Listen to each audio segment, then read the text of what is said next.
نحكيها لكم اليوم أغرب قصة وقعت لي في حياتي واستمعوها باش ما تظلموش جيرانكم. كان واحد الإنسان يسكن على اليمين في عمارة، وعنده جار يسكن على اليسار. جالي جار تاع اليسار جاب لي شكارة دراهم فيها وقيله 12 مليون.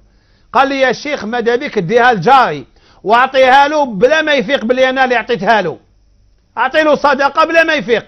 قلت له على ما تعطيهالوش انت؟ قال لي يا ودي ماذا بيا يقعد رافد راسه ولادو صحاب ولادي باش ما يقولوا لهمش باللي انا نعطوا لكم وانا نصدقوا لكم ويبداو يهضروا فيهم. قال لي هاك اعطيها له انت، روح لي قول له عاون روحك. ما حد ما قال حد وانا نقعد مستور. ورجل تصدق بيمينه فاخفاها حتى لا تعلم شماله ما انفقت يمينه. اما لا رحت انا والسيد وكل علي ربي، قال لي نوكل عليك ربي لو كان تقول له شكون.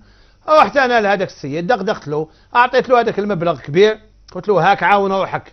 قال لي الله يكثر خيرك وبارك الله فيك وكذا وكذا وكذا. ومن بعد ورالي دار تاع جاره، قال لي شوف هذا، قال لي هذا ملياردير وربي فاتح عليه عمره ما جت في راسه يعاونني، نوكل عليه ربي. وبدا يدعي عليه.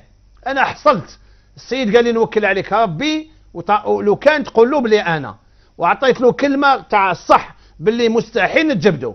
والراجل هذا قال لي شو هذا جاري هذا عنده ملياردير عمره ما فكر يعاونني. قلت له لعل راه يصدق في جهه واحده اخرى.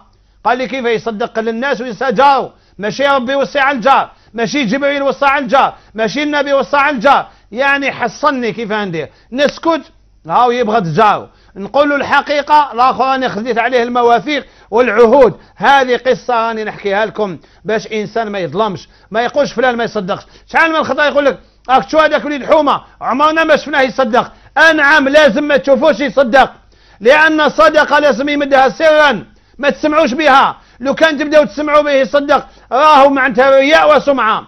ولذلك الله الله الله في الجيران، شدوا لسانكم في جيرانكم. وصلى الله وسلم على سيدنا محمد وعلى آل سيدنا محمد. آمين والحمد لله رب العالمين.